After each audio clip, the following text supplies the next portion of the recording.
High above the Philippine Sea, an E-2D advanced Hawkeye radar aircraft detects a faint electronic emission hundreds of miles beyond the horizon.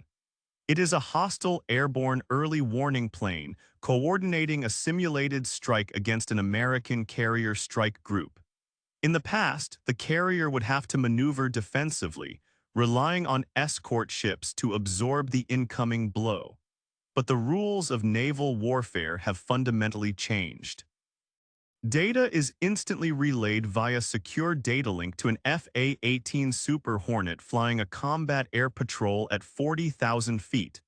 Underneath the wings of the fighter hangs a weapon so massive it dwarfs standard munitions. The pilot receives the targeting data, authorizes the launch, and a 3,000-pound missile drops from the pylon. Its solid rocket motor ignites with a blinding flash, accelerating the weapon to hypersonic speeds. It climbs into the thin upper atmosphere, coasting for hundreds of miles before diving down upon the enemy radar plane, destroying the enemy's eyes before they can ever launch an attack. The target is destroyed from a distance previously thought impossible for an air-to-air engagement. This is not a concept of the future. This is the reality of the United States Navy today. For the last decade, military analysts claimed that the era of the aircraft carrier was over, made obsolete by long-range hypersonic carrier-killer missiles developed by near-peer adversaries. The assumption was that carriers would be forced to operate so far from the shore that their jets would be useless. But the Navy did not sit idle. They weaponized the flight deck with a new generation of hardware designed to break the enemy's kill chain and push the lethal radius of the carrier to unprecedented distances. In this deep dive documentary, we are going to expose the 5 cutting-edge weapons systems that have quietly revolutionized the striking power of the American supercarrier. We will dissect the physics and tactical application of the AIM-174B, a weapon that resurrects the legendary long-range interception capabilities of the retired F-14 Tomcat. We will analyze the AGM-158C LRASM, a stealthy, autonomous anti-ship missile that hunts with artificial intelligence. We will look at the invisible warfare waged by the next-generation jammer, turning electronic noise into a physical weapon. And we will break down the impenetrable defensive shield created by the evolved Sea Sparrow Missile Block II and the Rolling Airframe Missile. We are going to bypass the hype and look at the cold, hard engineering of how the U.S. Navy fights and wins in the modern era of beyond visual range combat. To understand the revolution in carrier firepower, one must first understand the strategic problem known as anti-access area denial, or A2AD. Adversary nations have spent decades building a layered defense of land-based ballistic missiles, long-range bombers, and radar networks designed specifically to keep American aircraft carriers hundreds, if not thousands, of miles away from their coastlines. If an adversary can sink a carrier or force it to retreat, they achieve regional dominance without firing a shot. The Navy's response was not just to build thicker armor for its ships, but to exponentially increase the reach and intelligence of its air wing. The concept of distributed lethality was born. The carrier is no longer just a floating airport. It is the central processing node in a vast, interconnected kill web where sensors and shooters are linked seamlessly across hundreds of miles of ocean. And the most visible, shocking result of this new doctrine is the first weapon on our list, the AIM-174B. For over a decade, naval aviators lamented the retirement of the F-14 Tomcat and its massive AIM-54 Phoenix missile. The Phoenix could hit targets over 100 miles away, acting as a shield against Soviet bombers. When the Tomcat retired, the Navy relied on the AIM-120 AMRAAM, a highly capable missile, but one with a significantly shorter range. The Navy needed a new long stick to counter modern threats like enemy AWACS, airborne warning and control system, planes, and aerial refueling tankers. The solution was brilliant in its simplicity and terrifying in its execution. The Navy took the RIM-161 Standard Missile 6 SM-6, a massive surface-to-air missile normally fired from the vertical launch tubes of cruisers and destroyers, and strapped it to the wing of an F-18 Super Hornet. This air-launched variant became the AIM-174B, and it debuted operationally in 2024. The physics of this weapon changed the entire tactical map of the Pacific. When a destroyer fires a standard SM-6 from sea level, the missile has to use a massive booster rocket just to fight its way through the thickest part of the Earth's atmosphere and overcome the relentless pull of gravity from a dead stop. But when you attach that same missile to a Super Hornet, the jet acts as an incredibly efficient, reusable first-stage booster. The aircraft carries the missile to 40,000 feet and launches it while already traveling at Mach 0.9. In this thin, freezing air, there is almost no aerodynamic drag.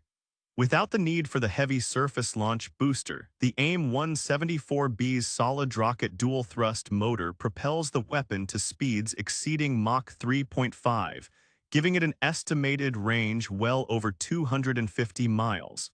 This is a game-changer. It allows American pilots to destroy enemy command and control aircraft, tankers, and bomber formations from distances where the enemy cannot even shoot back. The AIM-174B also features an active radar seeker derived from the RAM, meaning that once it gets close to the target, it turns on its own radar and hunts autonomously. Furthermore, it is a multi-domain weapon. It can be used to strike ships at sea or radar installations on land. By fielding the AIM-174B, the Navy effectively neutralized the range advantage of adversary air-to-air missiles, pushing the threat ring hundreds of miles away from the carrier strike group. But controlling the air is only half the battle. The carrier must also be able to destroy the enemy fleet. For decades, the primary anti-ship weapon of the U.S. Navy was the Harpoon missile. The Harpoon is reliable, but it is a Cold War relic. It flies at subsonic speeds, relies on active radar that screams its presence to the enemy, and has a relatively short range. Modern adversary warships are bristling with advanced close-in weapon systems and surface-to-air missiles that would easily swat a Harpoon out of the sky. The Navy needed an assassin, a weapon that could penetrate the most heavily defended airspace on Earth unseen. Enter the second weapon on our list, the AGM-158C Long-Range Anti-Ship Missile, or LRASM. The LRASM is not just a missile. It is a flying, autonomous artificial intelligence platform. Built on the airframe of the JASSM cruise missile, the LRASM is designed with a stealthy, radar-evading shape.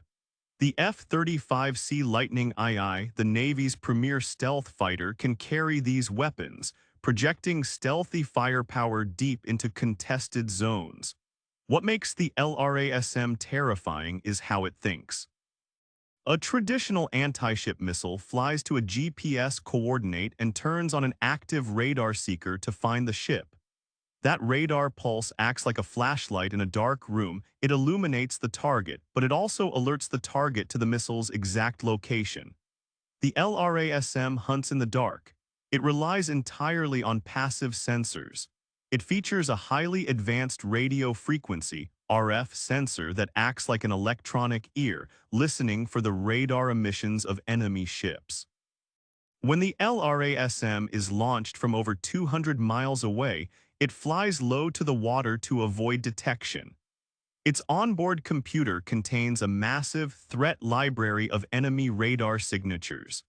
As it flies, it listens, categorizes the radar signals it hears, and routes itself around the defensive envelopes of escort ships to find its primary target, the enemy carrier or amphibious assault ship. In the terminal phase of the flight, the final few miles before impact, the LRASM does not use radar. It opens a window and looks at the target using an imaging infrared IIR focal plane array. The missile's computer compares the infrared image of the ship against a 3D model stored in its memory. It is so precise that it does not just aim for the ship. It aims for a specific vulnerable point on the ship, such as the Combat Information Center or the vertical launch tubes, to ensure maximum catastrophic damage. Furthermore, if a swarm of LRASMs is launched simultaneously, they communicate with each other in flight via a secure data link. They share targeting data and assign targets among themselves to ensure they don't all hit the same ship, overwhelming the enemy's defenses. The LRASM renders traditional naval defense tactics obsolete. The enemy does not know the missile is coming until the hull is breached by its 1,000-pound penetrating blast fragmentation warhead. While kinetic weapons like missiles and bombs destroy physical targets, modern naval warfare is dominated by the electromagnetic spectrum. If you control the spectrum, you control the battle. This brings us to the third critical weapons system, which fires no explosive warheads but is perhaps the most devastating tool in the air wing's arsenal. The AN/ALQ-249 Next Generation Jammer NGJ. This system is mounted on the EA-18G Growler, the Navy's dedicated electronic warfare aircraft. For years, the Growler used the ALQ-99 jamming pods, technology that dates back to the Vietnam era. The ALQ-99 relied on mechanically steered antennas and older vacuum tube technology. It was powerful but clumsy. It jammed the enemy, but it often jammed friendly communications as well. The next generation jammer is a quantum leap in electronic attack. It uses active electronically scanned array AESA technology. Instead of a moving dish, the pod is covered in thousands of tiny solid-state transmit-receive modules. These modules can instantly form and steer multiple highly focused beams of radio frequency energy. Think of the old jammer like a massive floodlight that blinds everyone in the room. The NGJ is like a battery of high-powered lasers that can precisely blind specific people in the room while leaving everyone else unaffected. When a Growler equipped with the NGJ accompanies a strike package of F-35CS and Super Hornets, it projects a cone of electronic silence ahead of them. The NGJ analyzes the specific frequency and modulation of an enemy surface-to-air missile radar, matches it, and sends back customized noise or false targets. It can make an incoming American strike package look like a flock of birds, a fleet of hundreds of planes, or simply make the enemy radar screen go blank. Furthermore, the NGJ is incredibly powerful. The pods are powered by ram air turbines, small propellers on the front of the pod that spin in the jet stream to generate massive amounts of electricity independently of the aircraft's engines. In a world where air defense systems are becoming deadlier by the day, the next generation jammer is the invisible spear that shatters the enemy's shield, allowing American kinetic weapons to find their marks. The fourth weapon in this revolutionary arsenal solves one of the oldest problems in aviation, hitting moving targets in bad weather. During the Gulf War and subsequent conflicts, pilots often carried laser-guided bombs. They were incredibly accurate, but if a cloud rolled in or if the enemy popped smoke, the laser was blocked and the bomb missed. The Navy needed a weapon that could glide for miles, hunt independently, and see through clouds, rain, and dust. The answer is the GBU-53B Stormbreaker, also known as the Small Diameter Bomb II, SDB-II. The Stormbreaker is a masterpiece of miniaturization. It weighs only 250 pounds, meaning a single F-18 Super Hornet or F-35C can carry a massive number of them, turning one fighter into a swarm-deploying bomber. When released at altitude, the Stormbreaker deploys diamondback wings and can glide for over 40 miles. But the true genius of the weapon is its tri-mode seeker. As it approaches the target area, it activates three different sensors simultaneously. First, a millimeter-wave radar looks through the fog, rain, and smoke to find moving vehicles or small boats. Second, an imaging infrared sensor looks for the heat signatures of the targets, distinguishing between a hot tank engine and a cold decoy. Third, a semi-active laser seeker allows a soldier on the ground or a drone to paint a specific target for pinpoint accuracy. The weapon's internal computer fuses the data from all three sensors in real time. If the laser is blocked by smoke, it switches to infrared. If the infrared is blinded by a flare, it relies on the radar. It is virtually impossible to hide from a Stormbreaker. During operations in contested littoral waters, like the narrow straits of the Persian Gulf or the island chains of the Pacific, a carrier can launch a flight of fighters armed with Stormbreakers to decimate a swarm of enemy fast-attack craft before they can get close enough to launch their torpedoes. It brings precision mass destruction to the tactical level. However, warfare is a two-way street. No matter how advanced the offensive weapons are, the enemy will inevitably fire back. The aircraft carrier is the ultimate high-value target, and adversaries have developed terrifying sea-skimming cruise missiles that fly at Mach 2 mere feet above the waves to evade detection until the last possible second. Defending against these threats requires a multi-layered shield of kinetic interceptors. This brings us to the fifth and final weapon system, the inner ring of the carrier's survival. The evolved Sea Sparrow missile ESSM Block 2 and the RIM-116 rolling airframe missile RAM. The ESSM Block 2 is the medium-range interceptor. Older versions of the Sea Sparrow required the aircraft carrier to use its massive illuminator radars to paint the incoming enemy missile. The Sea Sparrow would ride that radar beam to the target. This was effective, but it had a fatal flaw. The ship's radar could only paint a few targets at a time. If the enemy launched a swarm of 20 missiles simultaneously, the ship's defense system would be overwhelmed. The ESSM Block 2 solves this problem by incorporating an active radar seeker into the nose of the missile itself. The carrier simply detects the incoming swarm, calculates the intercept trajectories, and rapid fires the ESSM Block 2s from its Mark 29 launchers. Once the interceptors are in the air, they turn on their own radars, find their specific targets, and engage them autonomously. This fire-and-forget capability allows the carrier to defend against massive, simultaneous saturation attacks without overloading its own sensor suites. The ESSM is incredibly agile, using thrust-vectoring tail control to pull high-G turns and intercept violently maneuvering supersonic threats.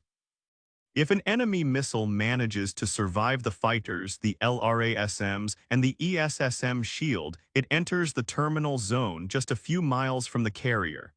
The time to impact is now measured in single-digit seconds. This is where the RIM-116 rolling airframe missile takes over. The RAM is the ultimate close-in point defense weapon. It is housed in a boxy 21-cell launcher on the corners of the flight deck.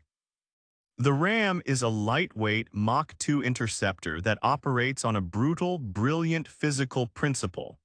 It features a dual-mode guidance system. First, it uses passive radio frequency antennas to detect the active radar pulse of the incoming enemy anti-ship missile. It literally rides the enemy's own targeting signal back to the source. As it gets within a mile, It switches to a highly sensitive infrared seeker to lock onto the aerodynamic friction heat of the incoming missile's nosecone, making it immune to electronic jamming. But what gives the RAM its name and its legendary lethality is how it flies. Traditional missiles have 4 control fins to steer up, down, left, and right. This requires complex actuators, heavy batteries, and complicated flight control software. The RAM only has 2 steering canards on the front. As the missile leaves the launcher, the rifling in the tube and the aerodynamic shape cause the entire body of the missile to roll rapidly in flight. Because the missile is spinning, those 2 control canards can steer the missile in any direction simply by actuating at the precise microsecond they are aligned with the required turn. This spinning motion eliminates the need for heavy, complex steering mechanisms, allowing the missile to dedicate more weight to rocket fuel and explosives. It makes the RAM incredibly fast, highly reliable, and devastatingly maneuverable. In recent combat operations in the Red Sea, the RAM system proved its worth, successfully intercepting incoming Houthi drones and cruise missiles that had penetrated the outer defensive rings of the carrier strike group.